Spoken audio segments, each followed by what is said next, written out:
Christine Line. I am here to talk about the squat today.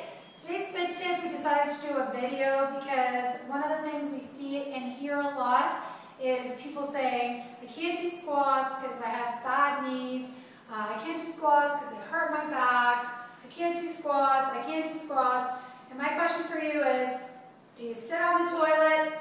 If the answer is yes, then you are doing a squat and you need to learn how to squat properly, okay? Squatting is a foundational human movement.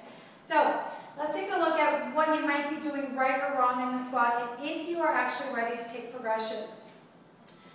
A lot of times when we're doing assessments with clients, we look at, always actually, we look at what are they doing in their squats because it tells us so much about what else is going on in their bodies.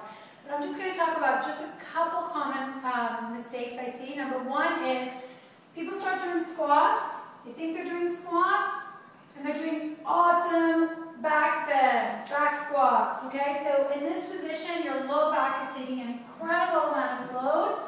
A lot of times people are doing this and they're even rounding their back, which puts an incredible amount of pressure on your low back, okay? So what we need to do is load the legs instead of the back, okay? Your back is a slave. It's been trained to be a slave, so if you get sloppy, it's the first thing that turns on. So what I want to do is maintain an upright position, tuck the shoulder blades down and back, and go into a nice squat, so that when you're sitting, your chest is upright. So look at yourself in the mirror. There's a reason you have a mirror. You need to be able to see your chest when you're squatting. If you're squatting and you're doing this and you can't see anything, you're doing the wrong way, okay? So squat down so you can see your chest. So if you can't get down without collapsing, what does that mean? That means we need to strengthen the upper back, strengthen the core. If you can't get any lower into a squat without collapsing, that is your low point. That's your sticking point. That's where you stop. You don't go lower until you strengthen those other areas, okay? So that's rule number one. Number two, I see a lot of people doing knee bends. So they're squatting and they're putting all this pressure into their patella. Boom, all the pressure shooting forward into those kneecaps, and it does not feel good.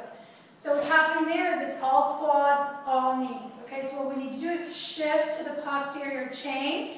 Make sure we're sinking into the heels, which activates glute max. So as you're doing the squat and you sink into your heels, boom, squeeze your butt on the way up, and your backside's really working to stabilize the hips.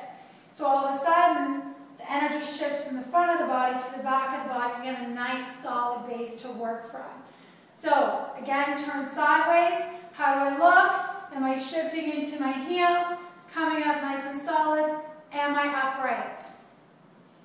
The other thing I want to talk about is alignment of your knees. I'm going to use a pole to show you, but basically, when you're doing the squat properly, the angle of your shin, so we're talking about ankle to knee, that angle should be the same angle as that of your spine. So if I line this pole up, you want to always maintain a neutral spine, and what that means is that my head, my upper back, and my sacrum are all lined up on the pole.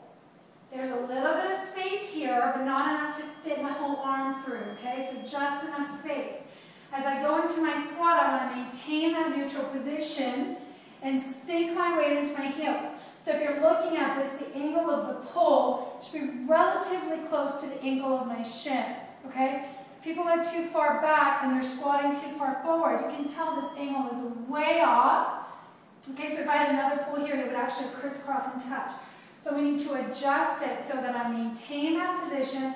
I go into a nice squat, and if I raise my arms overhead, I should be able to see that the angle from my fingertips to my tailbone and that of my knee to my shin are relatively the same.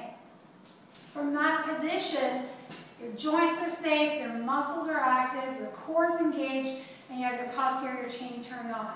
So if you can do a squat like that, then you're ready to load weight, you're ready to load power, add plyometrics and jumping, and just take it to the next level.